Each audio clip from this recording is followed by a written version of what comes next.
Today on a big train wreck, man on an island syndrome, so that happens, stupid people are stupid, and a little bit about the reservoir tip. Hey, you sick, twisted freaks, it's Roley.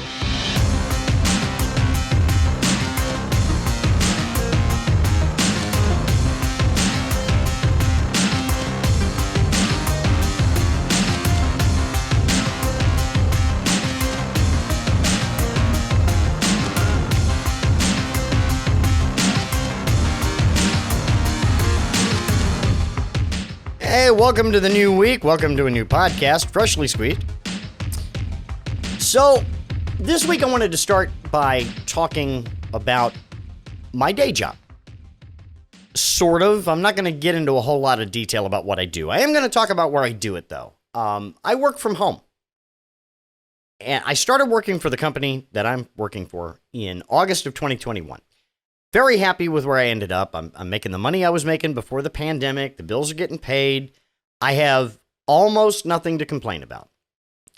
And that word almost is what's doing the heavy lifting here. So I want to talk to you for a second about what I will call man on an island syndrome.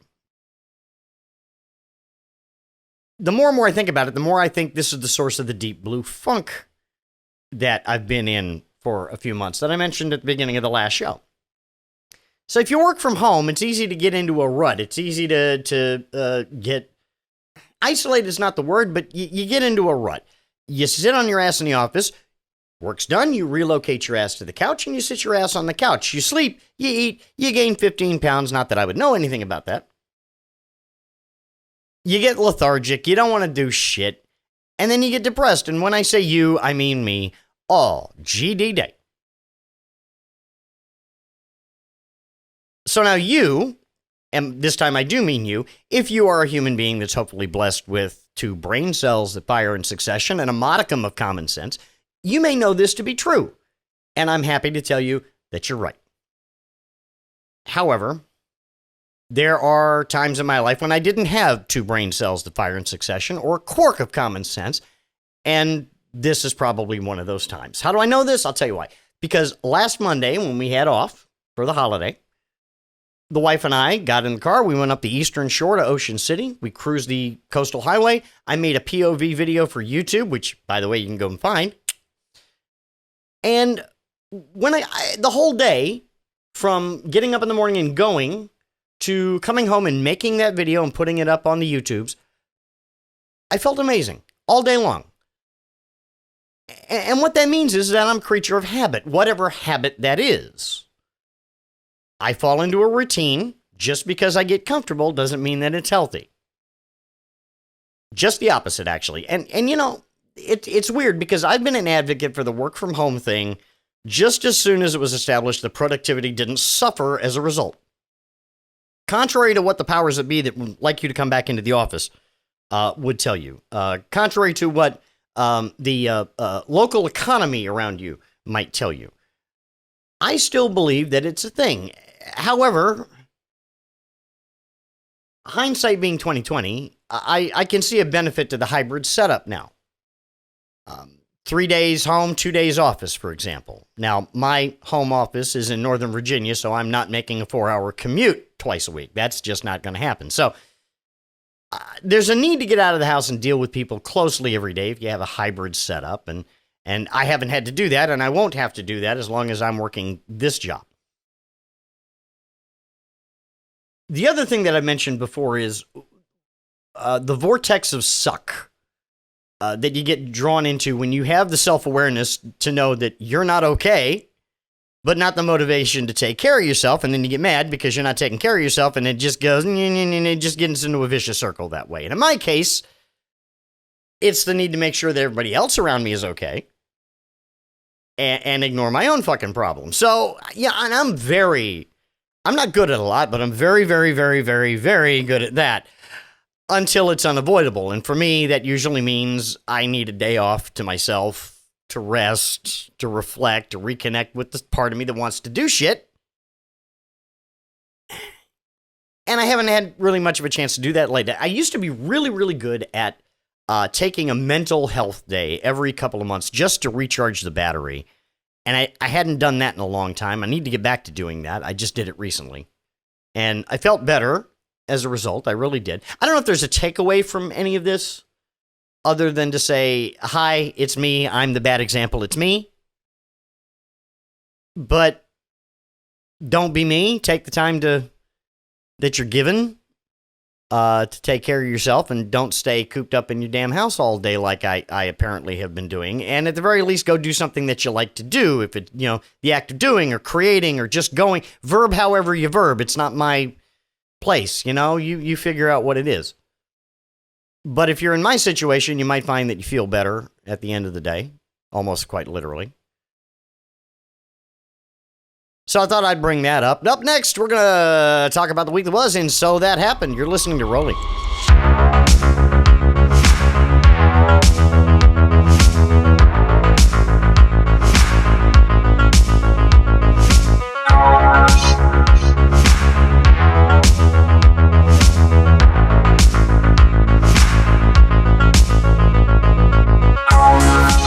Hey kids, welcome back, and I'm going to tell you right up front that this is the seventh take of this particular segment. So if I screw this up, I'm just gonna go, okay? Who knows? Is it supposed to be professional? I don't know. Am I a professional? I don't know. Do I need professional help? You bet your ass. So if you checked out this week, and why wouldn't you have? Who can blame you, okay? You're sitting on your couch.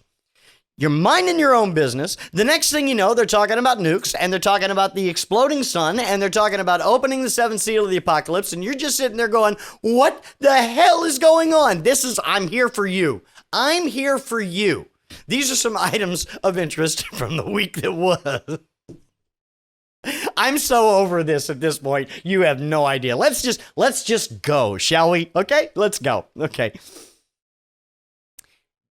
Item number one, Dateline Washington via the AP.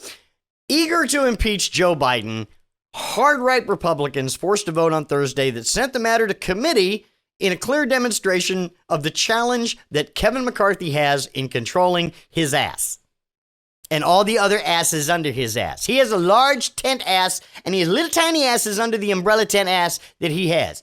And he can't figure out how to keep what? I'm giddy at this point. Let's just go.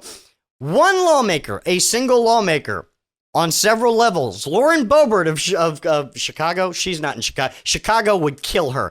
Republican of Colorado. Single lawmaker.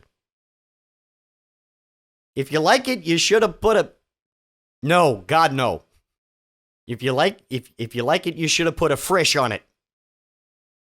If you hate it, you should put a frisch on it. Is that political? I don't know. I don't care. Hey, let's move on, shall we? Many view this as a political distraction from other priorities. The measure charges Biden with high crimes and misdemeanors because of his handling of the U.S. border with Mexico. Now, it was a 219-208 party line vote, sent it to the committees where it's going to go to die. Why? I'll tell you why. Al Green. Who? No, not the singer. I'm so in love with you. Not really. So, Representative Al Green of Houston, Texas, filed articles of impeachment against Donald Trump 3 times between 2017 and 2019. The reasons for the impeachment: Trump called fine people on both sides. That's number 1. Number 2, the Muslim immigration ban. Number 3, saying immigrants and members of Congress who look like immigrants or who are immigrants should go back home. Those are the 3 things. Now, Donald Trump is a steaming pile of sewage made flesh. Those don't rise to the level of impeachment. Stay with me. Boebert, 2 articles of impeachment in this Congress for the border crisis and for how we left Afghanistan in the previous. I just don't care. Afghanistan in the previous Congress. Both of those have failed. They failed for the same reason Al Green's have failed. It's bullshit. It's performative bullshit. We know it's performative bullshit. They know it's performative bullshit. I might even go so far as to say impeachment itself is performative bullshit if you don't have Q Thomas Jefferson, if you don't have the fucking votes,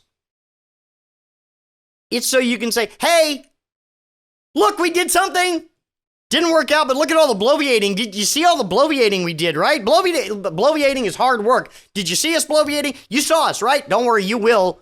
You will see us bloviating on social media, on Fox News, on MSNBC, on CNN, on your mom. We will be bloviating. Not enough caffeine in this universe for where I'm at. I'm still going. I'm going to orbit before this is done. I'm pretty sure. Item number 2. Dateline, the UK sun not exploding. Also doesn't exist because it rains all... What? Pardon me. President Zelensky has warned Russia is planning a nuclear attack in... God, I'm not even going to pronounce this. Zafod Beeblebrox. Look it up. Zelensky said that Putin's forces were preparing to unleash a radiation leak at the Russian-controlled Zafod Beeblebrox nuclear plant. He posted on social media, quote, intelligence services have received information that Russia is considering the scenario of a terrorist act at the Zafod Beeblebrox nuclear plant, a terrorist act with the release of radiation. They prepared everything for this. The Kremlin, of course, has said, no, we're not doing that. Could you, hey, that plug over there, could you walk away from that? Because I don't want to see, if the camera goes over, the camera's moving towards you, walk away. See, we're not doing anything. Borscht. I am Oswald. I am Oswald, the communist octopus. Comrade. I don't know. It was something that's happened earlier in the day. It started as Oswald, the Nazi octopus, and that was much worse. And you don't want to know. Sometimes I just get going in the car and I can't stop. Why wasn't I recording? The world will never know. I'm saying.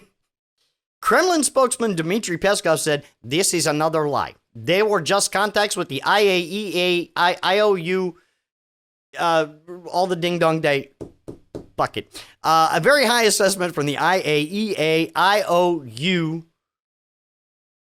and sometimes why Atomic Energy Agency. They saw everything they wanted to see. Oh, hell no. Guys, could you fucking not? Okay? Could you not?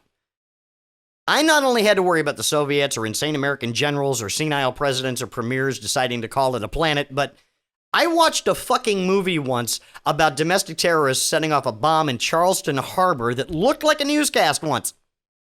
I'm done. I'm done with all of you. You fuckers need to find Jesus or Poontang Jesus or whatever it is that you need. Find it. Find it. Find it. Item number 3. KansasCity.com. Former FBI intelligence analyst from Dodge City, who kept hundreds of classified documents at her home, including her bathroom, was sentenced to nearly 4 years in prison by a judge in Kansas City for violating the same part of the Espionage Act that somebody else did. Yeah. So, the judge said, I can't fathom why you would jeopardize your nation by leaving those types of documents in your bathtub. Yeah, that's a problem. See, okay, cognitive dissonance in 3, 2, 1. So, have you ever experienced a phenomenon when you buy a new car or want to buy a new car and all you see on the road is that car? It's like they're coming to find you, right? You're a magnet for that, right? Now, I'm not saying this phenomenon ever happens at popular news. No, why would it ever happen there? But I am saying that editors going to edit. You know what I'm saying? Okay. How much do you want to bet that they're going to get a few more examples between now and whenever this court case starts, August or December? I saw a motion that they were going to put it off till December. People who went to jail or are about to go to jail for the same charge. Think that's going to happen? Think you're going to get a lot of that. In completely unrelated news, I haven't seen a PT Cruiser in years. You're listening to Roley.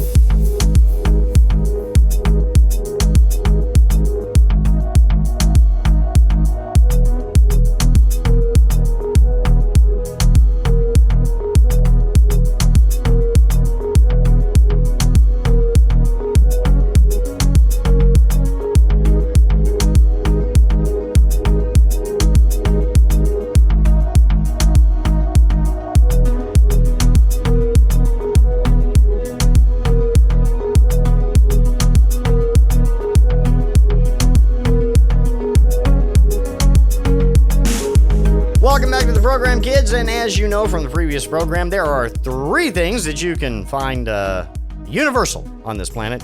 Death, taxes, and stupid people are stupid. First off, just an honorable mention to the 5 unfortunate souls with more money than sense. I didn't wish them ill. Nothing but condolences to them, their families, their loved ones. But, you know, I will say this. If there's one place on the planet that has a predisposition of eating the rich, I think it's the site where the poor and indigent were prevented from getting on the fucking lifeboats and condemning them to an icy death. Now, on a personal note, I remember when they located the Titanic. It was like 85 or 86, somewhere in there. And I remember them saying, it was my impression, that the location of the Titanic would never be made public, and that was to discourage grave robbers. Now, I don't know if grave robbers has been a problem, but making the ship of death a fucking tourist attraction ain't much better. Just, you know, let the dead rest, man. Okay, and find something better to do with your $250K, for fuck's sake. I mean, even if you don't want to give it to charity, find something better to do. I can't believe this is a thing, really. It's why would you go down in a freaking something only a little more sophisticated than a Campbell's soup can? You know, wheels and pulleys and stuff. I guess my plan to get to the lip of the Marianas Trench in a converted grain silo with 25 Evinrudes, I guess that's just a bit unsafe. I just put the deposit down for the porta potty. Item number 1, Dateline Newsweek. A Christian pastor, just start it there. It just goes downhill from there. Trust me. Who supports Donald Trump recently delivered a sermon. He delivered, well, you know, Christian pastor, seaman, yeah, okay. Delivered a sermon urging Christians to strengthen their passion and suggested that they should be willing to die for their faith. Now, Regeneration Nashville pastor, I'm a Doctor Who fan and I am offended on so many levels right now. I'm kidding. Not really. Regeneration Nashville pastor Kent Christmas. Do you think he changed his name? Do you think? Yeah. Rabbi Hanukkah, could you He's often spoken favorably of Trump, who's running his 3rd presidential campaign and is the clear frontrunner for the GOP candidates, of all the GOP candidates. And in last Sunday's sermon at his Pentecostal, he's Pentecostal? Who'd have guessed? Pentecostal church in Tennessee, Christmas said that the Muslim faith has become so successful because its followers are willing to die for their beliefs.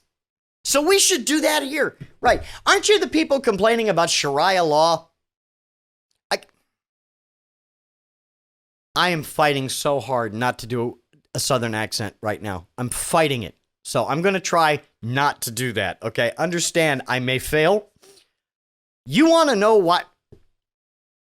I've lived in Virginia a long time, so you want to know why the Muslim faith has had its advancements? It's because the Muslims were willing to die for their beliefs. They were willing to strap bombs to their chest, he said.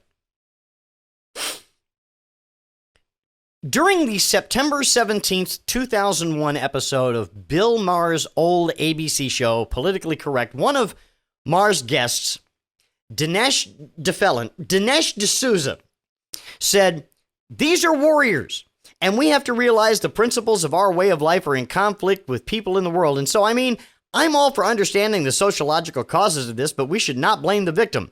Americans shouldn't blame themselves because other people want to bomb them."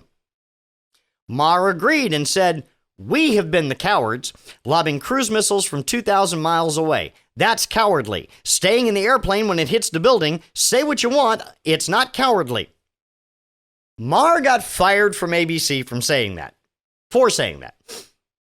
And it was 3 years before he found another platform, real time on HBO. Now, Kent Christmas, he's not going to get deplatformed for this, but it is worth noting he said the quiet part out loud. Kent Christmas wants to find zealots who are willing to kill others because they don't believe what he believes, while presumably he sits on the sidelines and lets his army of God kill for him. I do hope he finds a like-minded soul. I really do. Specifically, the soul that I'm hoping he finds is the Olympic Park and abortion clinic bomber Eric Rudolph, who is currently incarcerated at the ADX Florence Supermax prison near Florence, Colorado. Do you feel me? Item number 2, Dateline Atlanta via the AP. The owner of an auto repair shop who paid a former employee with only, with only, excuse me, there's no way only works in this scenario. 91,500 oily pennies has been ordered by a judge to pay nearly 4 million more cents. Federal judge ruled that Miles Walker, he's an auto repair shop owner named Kent Christmas, and now Miles Walker. I did not do this on purpose. Come to Miles Walker's Auto Repair. That's funnier than it should be. He owns A-OK Walker Auto Works in Peachtree, Georgia. Peachtree City, Georgia. I'm sorry. Peachtree. Where do you live? Peachtree. Which one? Owes $39,934 to 9 workers for unpaid overtime and damages. Attorneys for Walker agreed to the payments to settle a civil lawsuit brought by the Department of Labor, who accused Walker of retaliating against former employee Andreas Flatten.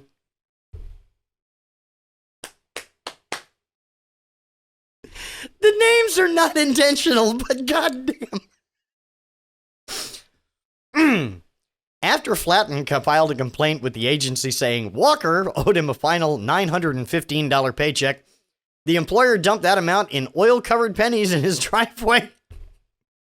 The mountain of loose change came with a pay stub signed with an expletive. Department of Labor said further investigation found that Walker's business had also violated overtime provisions of the Federal Fair Standards and Labors Act.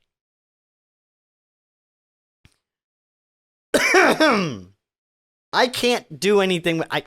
Item number 3, BBC. 2 of the world's most high-profile technology billionaires, Elon Musk and Mark Zuckerberg, have agreed to fight each other in a cage match.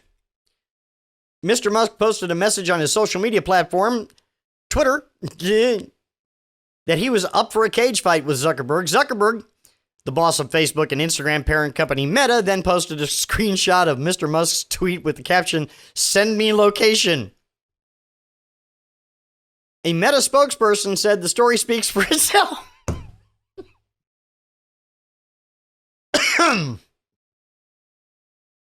Kind of a meta joke. I've about had it with this planet. I mean it.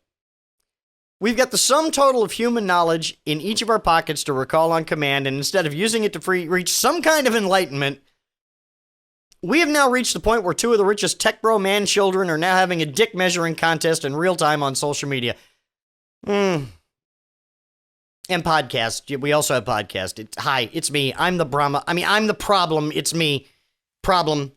I totally meant problem. I need to adjust. We'll be right back. You're listening to Roley.